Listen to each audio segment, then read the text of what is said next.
kidnapped people not just seen on the news, but now down the street. Some have yet to be found. Others were recovered as mutilated bodies, their organs sometimes gone. Children aren't spared. It's a violent reality. Dozens of families from Tenencia Morelos in Michoacan have escaped, fleeing to the Rogue Valley.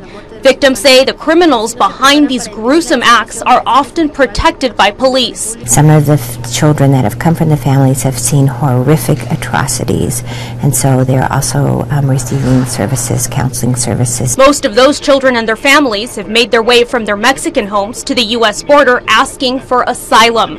Joshua Medina says these are some of the most difficult cases to prove. He's an immigration attorney with the Center for Nonprofit Legal Services. Unfortunately, the majority of cases just don't have enough to actually win that hearing. Usually, only women and children are allowed to stay in the U.S. while their asylum cases are pending. The Supervisor of Federal Programs and School Improvement, Terri Dahl, says the total count of those children attending Medford schools at the beginning of May was 167. We had to add staffing to North and South, and we're adding staffing to Oak Grove. We added staffing to Griffin Creek. Expecting these students to stay at least 6 months, Dahl prepares for a larger cohort for the 2015 Migrant Summer School. She calculates this year more than 200 students will sign up, a number she has never been able to accommodate, but 2 new teachers for the program will take care of that. In the end is helping these students, taking from students who call the U.S. their home, or would you say that the funding is already there? The funding's covering that. That's why we have weighted ADM. For every student enrolled 1 full year, the district gets average daily membership money.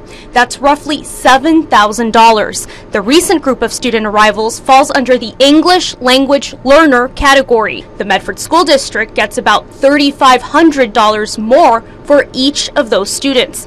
If they stay less than 1 year, that amount is prorated. In addition, Dahl hopes for cash her district has never been eligible for, recent arriver allocation. There's a possibility that we will in September, but I still don't know for sure. I won't know until the budget narratives open up in July. By late summer, many of these students may have learned whether they'll be able to call the Rogue Valley their new home.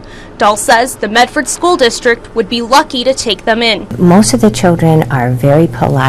They were excellent students in Mexico. In the end, the final decision will be made during a hearing. A judge decides whether to grant the Rogue Valley's asylum seekers their wish. Covering your news in Medford, Jessica de Nova, News 10.